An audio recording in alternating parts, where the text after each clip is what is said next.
Friends, welcome to my YouTube channel. Friends, हम पिछले 2-3 सालों से सुनते आ रहे हैं कि नरेला को डीडीए एक एजुकेशनल हब के रूप में डेवलप करेगा और सिर्फ बातें सुन ही रहे हैं।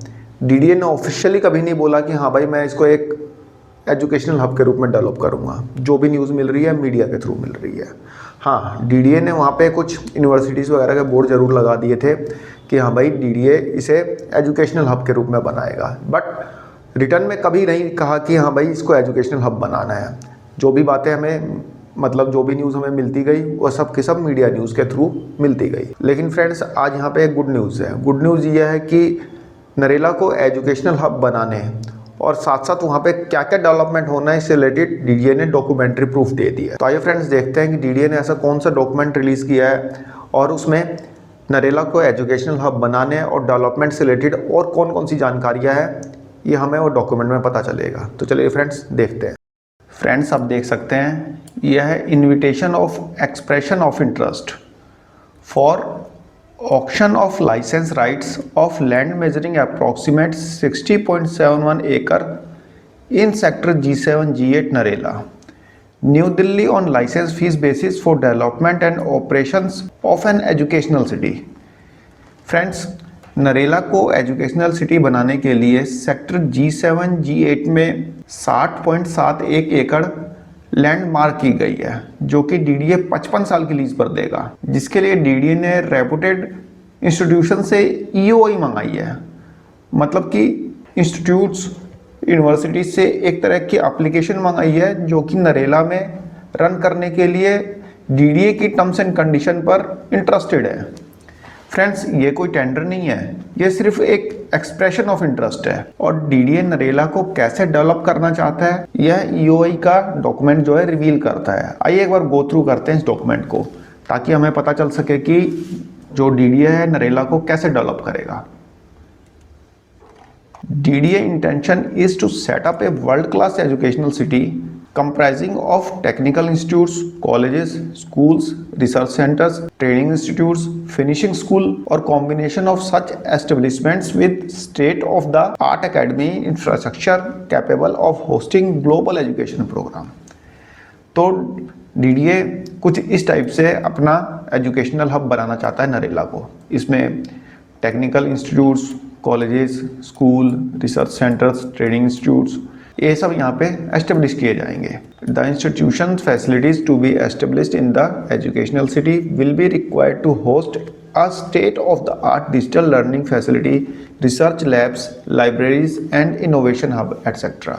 डीडीए के अकॉर्डिंग जो एजुकेशनल हब इसे बनाया जाएगा, इसमें डिजिटल लर्निंग फैसिलिटी होगी, रिसर्च लैब्स होंगी, लाइब्रेरीज होंगी और भी इनोवेशन से रिलेटेड प्रोग्राम शामिल होंगे। The developers may also develop ancillary facilities like accommodation facilities for students, faculty, staff and guest including hostels, student housing, faculty and staff residence and guest accommodation. तो ये सब चीज़ें डीडीए वहाँ पे provide करेगा। State of the art sports and wellness facilities such as stadium, sports complex, swimming pool, sports training facilities and fitness centers, wellness centers including sport medicine clinic and mental health support facilities। अब भाई DDA के अनुसार तो DDA सारी facility provide करेगा। DDA का जो intention है ये सब चीज़ें वहाँ प्रोवाइड करेगा, जैसे कि आज की डेट में आपका द्वारका में देखने को मिलता है। तो डीडीए नरेला को कुछ इस टाइप से बनाना चाहता है, डीडीए का ये इंटेंशन है। Cultural and community engagement space including auditorium, convention centre, amphi theatres and civic centre for holistic student development. अब देखिए डीडीए जो बता रहा है वो मैं आपको यहाँ पे बताता जा रहा हूँ। A community centre with cafeterias, shops, canteens etcetera to cater to the requirement of academic community. भाई जहाँ पे एकेडमिक कम्युनिटी बनेगी, जहाँ पे कॉलेजेस होंगे, वहाँ पे कैफेटेरिया ज़रूरी है, शॉप्स भी ज़रूरी है, कैंटीन्स भी ज़रूरी है। तो ये सब चीज़ें ज़रूरी है। तो डीडीए की इंटेंशन है कि ये सब चीज़ें बने वहाँ पे। The educational city should have vibrant mix of public spaces and open areas with provision of cafeterias, restaurant, book store and retail outlets catering to the diverse needs of students, faculty and visitors. A well-planned integration with public transit system, pedestrian-friendly pathway, parking facilities and cycling of EV infrastructure. आप जहाँ पे ये बनाए जाएंगे institute, जो 60 एकड़ ज़मीन जो मार्क की गई है, उसका आप गूगल मैप यहाँ पे सीधा क्लिक करके वहाँ पे पहुँच सकते हैं। तो इस डॉक्यूमेंट का लिंक मैं आपको डिस्क्रिप्शन बॉक्स में दे दूँगा, आप देख लेना। तो यहाँ पे क्लिक करके आप जान सकते हैं कि भाई आखिर एक्चुअल में ये कॉलेजेस और यूनिवर्सिटीज़ कहाँ बनाई जा रही है। ठीक है। Accordingly, DDA hereby invites expression of interest to assess the interest from reputed players in the infrastructure sector having adequate experience of 10 years in setting up and operating large-scale educational facilities for participating in the request for proposal. Friend, इसीलिए DDA यहाँ पे expression of interest invites कर रहा है, जो कि educational institute से किए जा रहे हैं। A detailed request for proposal containing the final terms and condition and draft license deed shall be floated a later date. DDA intends to adopt a competitive bidding process for selection of the licensee for award of the license rights of the project. यहाँ पे DDA auction नहीं करा रहा, auction के तो बाद में होगा। अब यहाँ पे सिर्फ एक एप्लीकेशन मंगा रहा है बेसिकली, और वो एप्लीकेशन सबमिट करने की लास्ट डेट है 19/11/2025। फ्रेंड्स, यहाँ पे DDA ने कुछ डिटेल्स दी है, जैसे कि साइट का एरिया रहेगा 60.71 एकड़।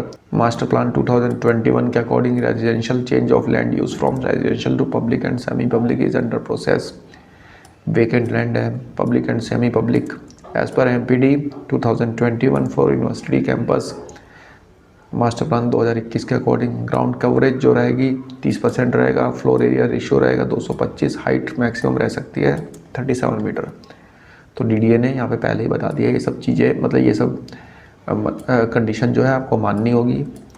तो norms of group housing applicable, group housing के नॉर्म्स जो हैं यहाँ पे एप्लीकेबल होंगे, जिसमें ग्राउंड कवरेज रहेगा 33.33%, FAR 200, sports and cultural activity 15% of the area, ground coverage 10%, floor area ratio 15, height 26, park and landscape 15% of total land area. तो ये डिटेल्स कुछ DDA ने दी है। इसमें जो लाइसेंस जो है इसकी फ़ीस लेगा DDA, और 55 साल के लिए लाइसेंस दिया जाएगा, मतलब कि 55 साल के लिए लीज़ पे दिया जाएगा बेसिकली। ठीक है। साइट है, कौन सी जगह है, G7 G8, ये इसका मतलब लैटिट्यूड लॉन्गिट्यूड दिया हुआ है यहाँ पे। बाकी इसका PDF लिंक मैं आपको डिस्क्रिप्शन बॉक्स में दे दूँगा, आप डाउनलोड करके पढ़ सकते हैं कि DDA नरेला में किस टाइप की डेवलपमेंट करने जा रहा है। ये तो एप्लीकेशन फॉर्म हो गया। ठीक है फ्रेंड्स, तो DDA ने यहाँ पे एक्सप्रेशन ऑफ इंटरेस्ट जो है इनवाइट किया है इंस्टीट्यूट, यूनिवर्सिटीज़ और कॉलेजेस वगैरह से। अब देखते हैं कब तक ये इंस्टीट्यूट और कॉलेजेस एप्लीकेशन देते हैं, उसके बाद DDA का नेक्स्ट प्रोसेस क्या रहता है। वो लाइसेंस के लिए DDA ऑक्शन कराएगा, यही होगा। और कब तक इन यूनिवर्सिटीज़ वगैरह को लाइसेंस दिए जाते हैं, कब ये यहाँ पे एस्टेब्लिश होती हैं, तो मेरे को तो लगता है कम से कम 5 साल तो लगेंगे, एटलीस्ट 5 साल। बोर्ड लगा देने से यूनिवर्सिटी थोड़े बन जाएंगी, हाँ टाइम तो लगेगा, लेकिन बनेंगी, ये भी है। तो फ्रेंड्स, एक छोटी सी इन्फॉर्मेशन थी, आई होप आपको पसंद आई होगी। धन्यवाद, नमस्कार।